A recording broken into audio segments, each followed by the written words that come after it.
E a pessoa ficaria num estado de fragilidade se ela não tivesse habituada a trabalhar com essas energias. Poderia ser algo nocivo para o próprio médium, pelo que eu entendi. Sim, aí entra a questão do assentamento. O que é o assentamento dentro da Quimbanda, para que a gente possa entender? Ali a gente tem elementos análogos.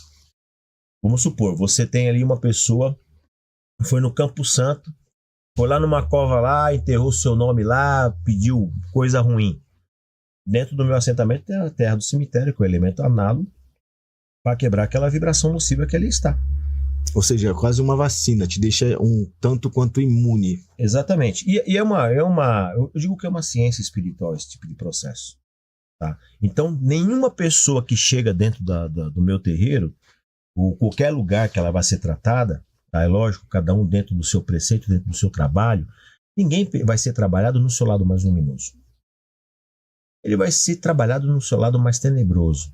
E para você colocar a mão em alguém que está recebendo um ataque espiritual, você tem que ter determinadas iniciações para que te permita você atuar e você não tá doente depois.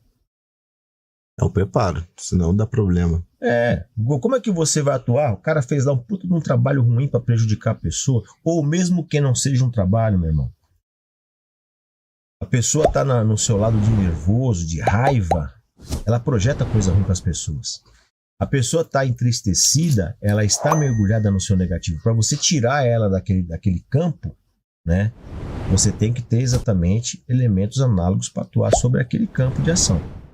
Perfeito. Então a mecânica do trabalho, voltada aos aspectos da Quimbanda luciferiana, ela é lógico. Olha, gente, Quimbanda luciferiana, existem várias formatações por aí. Quando se fala de Quimbanda hoje, tem muita gente que trabalha muito mais próximo do satanismo, que é exatamente o prejuízo para o outro, do que propriamente o trabalho que vai beneficiar quem quer que seja. Tá? Existem Quimbandas que trabalham dentro das vibrações dos 7 reinos, tá? Que é algo muito bom, é espetacular. Né? A gente consegue trabalhar isso daí dentro de uma ação com a tríade de Lúcifer, Beelzebub e Asterote. É a força que a gente atua e trabalha. E é isso que é interessante, que é o que a gente vai entrar agora para perguntar.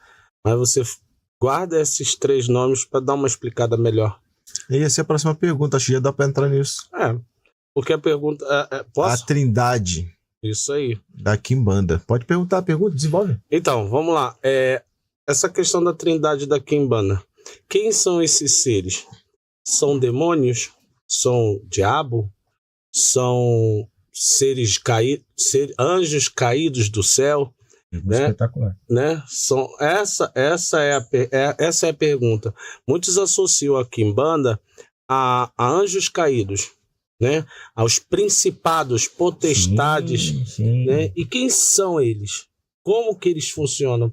Porque quando fala em Quimbanda, o pessoal até se borra. Não, isso é do diabo, sim, né? Sim. Até preocupado se quando morrer não vai pro inferno. Isso também estava contemplado dentro da pergunta. Isso, né? Porque na verdade o que acontece é isso. Até às vezes pessoas de outras culturas afro, mas não, isso aí não. Esse diabo ainda vai, esse aqui já me leva pro inferno. É uma pactuação que pode me prender no umbral, não sei lá onde. Fala um pouco sobre isso. Olha, vamos antes da gente estar dentro desse contexto, vamos entrar aqui nas escrituras mais antigas. Vamos questão aqui, o que são essas escrituras mais antigas, que aí você vai entrar dentro de uma situação bem interessante. A gente tem nas religiões abraâmicas, quais são as religiões abraâmicas? Judaísmo, cristianismo e o islamismo.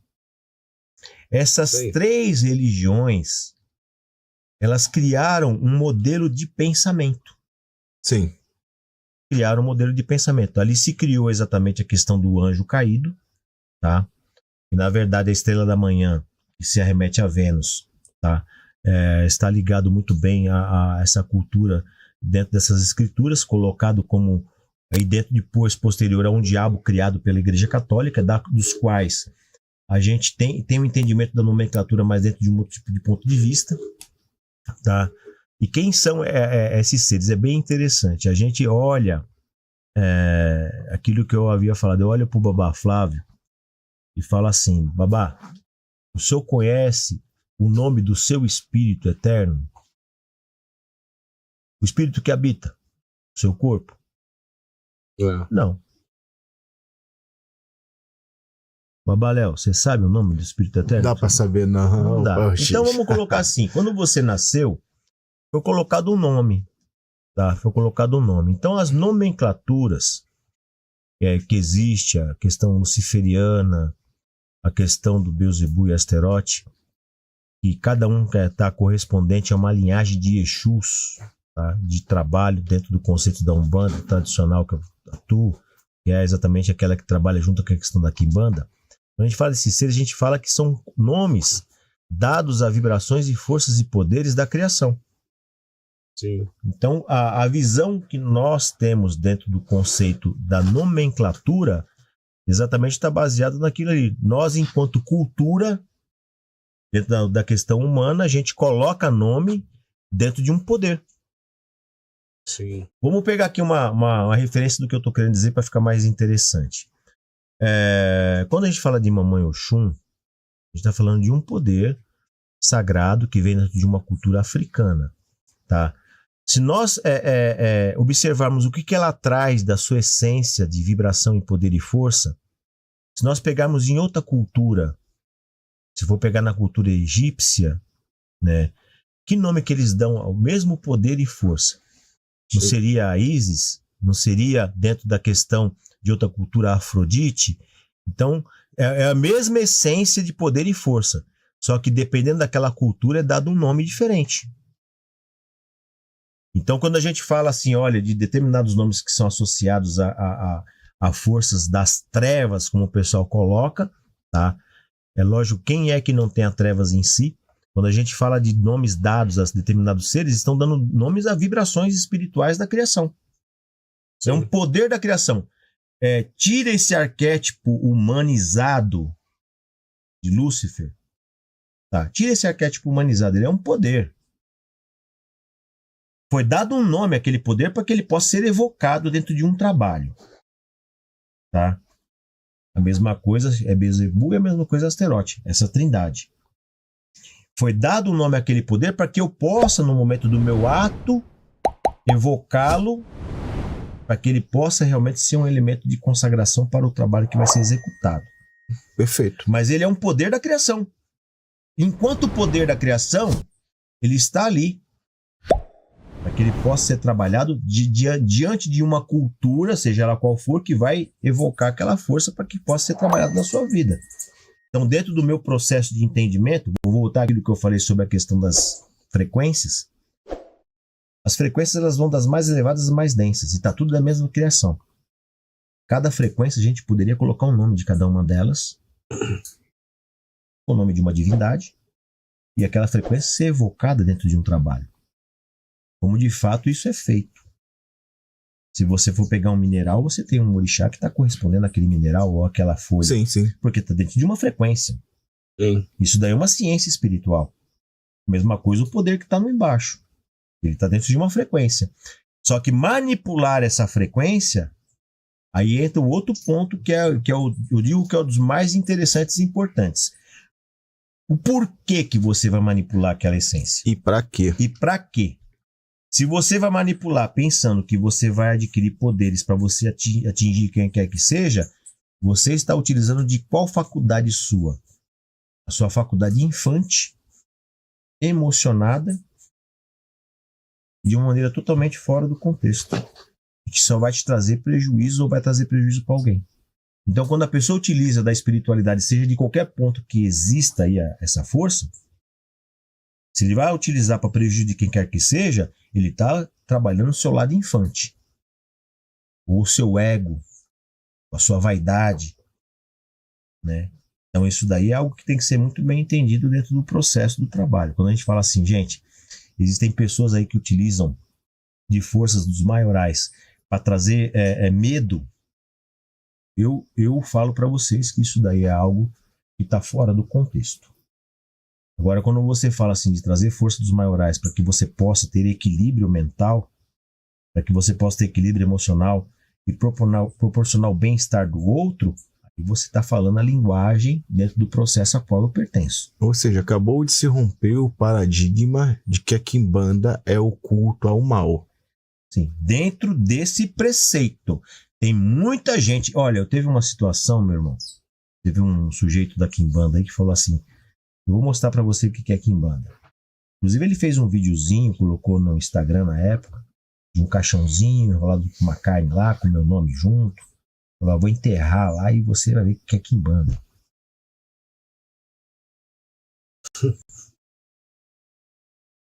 Então assim, Bom, o senhor tá aqui, né?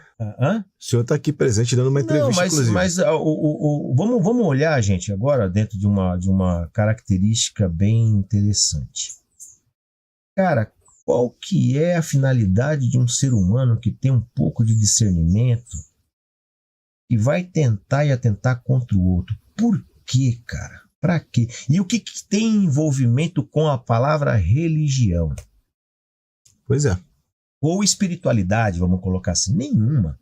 A pessoa que vai fazer isso daí, ele está simplesmente atingido no seu lado infantil, ou no seu ego, ou no seu medo, ou na sua vaidade, ou na sua raiva, que na verdade são sentimentos que a gente precisa entender, porque você tem que racionalizar. Porque se você, tudo que você for fazer na sua vida se trazer para o seu lado emocional, você vai ter problema na vida. Pô, eu tive raiva de alguém, logo eu vou atuar com a minha espiritualidade para prejudicar aquela pessoa. Aonde está a minha espiritualidade oral que eu tenho enquanto zelador de força espiritual para colocar a mão na cabeça de quem quer que seja? Então esse é o pensamento dentro da minha doutrina. Pô, pode ter um monte de gente que pode falar até mal de mim sobre isso daí. Verdade. Mas é lógico que eu vou te falar para você. Toda pessoa que traz prejuízo a alguém não sabe o buraco que está cavando quando ele fizer a passagem. Verdade. Tá? Pode ser, ó, todos os quibandeiros aí que querem fazer prejudicar alguém, esse pessoal tem que entender que um dia eles vão estar do outro lado. E o dia que o camarada estiver do outro lado, né, como o Chumangueira fala, é mais um que vai dar dentro de um campo de vibração, ele vai trazer sofrimento para ele mesmo, porque ele está cavando a própria sentença dele. Tá? Então você tem que trabalhar sua espiritualidade. Em resumo, Deus não condena ninguém. A pessoa que se condena, a pessoa que cava as próprias chagas, os próprios buracos. Olha, eu não acredito, tá, que na criação existe algo que foi criado para trazer prejuízo para quem quer que seja. Existem coisas que são criadas para que você possa aprender e se elevar. Tá? Agora o que acontece? As pessoas se utilizam da espiritualidade, tá, para poder exatamente tirar proveito dela, utilizando de uma forma maldosa e projetando para as pessoas. Isso daí é uma coisa que é aquilo que a gente combate o tempo todo nos nossos trabalhos aqui. Inclusive teve até uma situação aqui bem interessante. Eu recebi um cara de Quimbanda aqui um tempo atrás, né? Inclusive era de madrugada, nós estávamos aqui no ritual da Ayahuasca, né? Ele veio aqui para participar desse ritual e queria conhecer a tronqueira do Chumangueira. Chegou lá em cima, lá, estava até meio garoando, né? 4 da manhã, ele chegou lá, entrou lá, olhou a tronqueira. Como vocês subiram lá e observaram? Ele olhou para mim e falou exatamente assim: pai, aqui o senhor derruba alguém? O senhor derruba as pessoas aqui? Olhei para a cara dele e falei: meu, Derruba? eu falei: não. Aqui é um local onde as pessoas vão se levantar e jamais eu vou utilizar da minha espiritualidade para prejudicar quem quer que seja. E eu vou falar ainda, aqui você leva para casa o que você veio buscar. Sempre. Ele desceu, chegou naquela cozinhazinha, ele era um cara grande, 2 metros de altura, forte, começou a suar, pensei que ele ia infartar, ele e a mulher dele. E eu dei essa explicação dessa bolha da criação, né? Eu procurei dar dentro do meu conceito. Ele começou a passar mal, ele não conseguia descer. Aí tava um filho de santo meu, o Yudi. Eu falei: Yudi, fica com eles aqui, eu vou descer que eu tenho que terminar o ritual aqui embaixo com o mestre Carlos. Desci. Ele foi descer, ele caiu 2 vezes ali nos pneus. Chegou aqui todo, tive que trabalhar aqui as costas dele aqui. E quando foi embora, ele bateu o carro na Regis Bittencourt. Meu Deus. Então, assim, o que ele tá vibrando? Saiu de lá completamente contaminado por ele mesmo. Exatamente, porque assim, você não pode... eu volto a falar, é muita gente trabalhando com os mistérios da espiritualidade, tá? e se equivocando, porque está utilizando o seu lado emocional e não o seu lado racional. E ao invés de estar se limpando, como em um banho, está se sujando, se incrustando de coisa ruim. Bom, Pai Ortiz, resume pra gente em síntese em que e como a Umbanda e a Quimbanda pode ajudar a humanidade. Olha, a Umbanda e a Quimbanda, eu vejo que é um leque de ferramentas. É um leque de ferramentas de instrução, de elevação. Você vê que cada linha de trabalho, a linha dos caboclos, dos pretos velhos, que são as linhas mestras dentro da Umbanda, você vê os nativos da terra, né? Que trazem grandes ensinamentos. Você vê uma corrente de baianos, você vê uma corrente de boiadeiros, de ciganos, de marinheiros, Exu, Pombogira. Cada um vai trabalhar dentro de uma situação para ajudar o ser humano na sua elevação e sua evolução, na sua educação. E uma das coisas que são primordiais dentro do trabalho, como eu já falei aqui, repito mais uma vez, a pessoa tem que aprender primeiro a lidar com ela mesma. Verdade. A pessoa vai aprender a lidar com ela mesma, vai aprender a seguir determinados preceitos que entram na questão do pensamento, tá?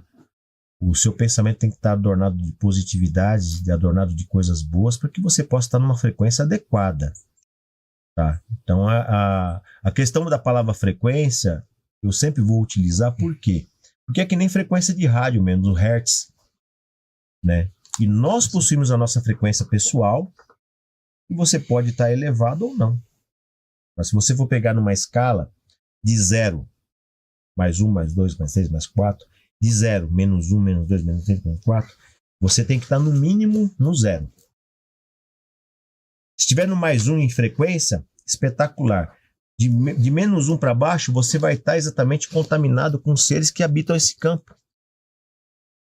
Né? E aí é que entra a questão dos preparos, aí é que entra a questão dos banhos de erva, aí é que entra tudo aquilo que você traz nessa narrativa de positividade para a pessoa, para que ela possa se elevar. E a Umbanda, ela tem esse leque de ferramentas que pode instruir a pessoa para um bom caminho. Agora é lógico, por que eu vou numa religião? Se você vai na religião pensando que você só vai se dar bem na vida, eu acho que está errado. Agora, se você procura a religião para que você possa evoluir enquanto ser humano, enquanto pessoa, se tornar uma pessoa mais educada, uma pessoa do bem, eu acho que aí é o caminho mais adequado para que você possa conquistar, inclusive, as suas coisas na vida. Não obstante, acabou batendo com filosofia em gotas e que Orumilá quis dizer quando a gente chegou nessa terra bendita. Como sempre, perfeito, né? Orumilá tem a ver, acabou entrando dentro do contexto de um enredo. A curiosidade da gente agora, Pai Ortiz, quando o senhor entendeu que começou a entrar em transe, em corporação, e quem foi? Provavelmente você já respondeu que foi o caboclo primeiro. Mas fala um pouquinho dessa passagem toda, minuciosamente, de como o caboclo chegou pela primeira vez, como tomou conta da sua cabeça, o que o senhor sentiu como neófito recebendo essa energia? A primeira entidade que eu incorporei mesmo assim dentro do terreiro foi o Preto Velho. Sério? Foi o Preto Velho. Caramba! Né? E em seguida foi o Exu, que é o Exu Mangueira, que é o Exu que eu trabalho até hoje, e teve uma curiosidade, que é uma coisa bem interessante. A gente muito jovem não tinha as ferramentas que a gente tem hoje de informação. Hoje você busca na internet, você tem várias situações, né? Simplesmente ele veio, firmou o ponto dele lá, que é um ponto. A estrutura central do ponto é desde a primeira vez que ele incorporou. Ele veio, já riscou o ponto, deu o nome, seu Exu Mangueira e tal. Até hoje, aquele ponto é o mesmo ponto que ele faz hoje. Lógico, algumas situações que ele coloca. Ele trabalha muito com simbologia, né? Inclusive, eu posso até estar mostrando para vocês depois. E que é algo que realmente está dentro do trabalho que a gente faz. Então, assim, a sequência foi Preto Velho, depois foi o Exu.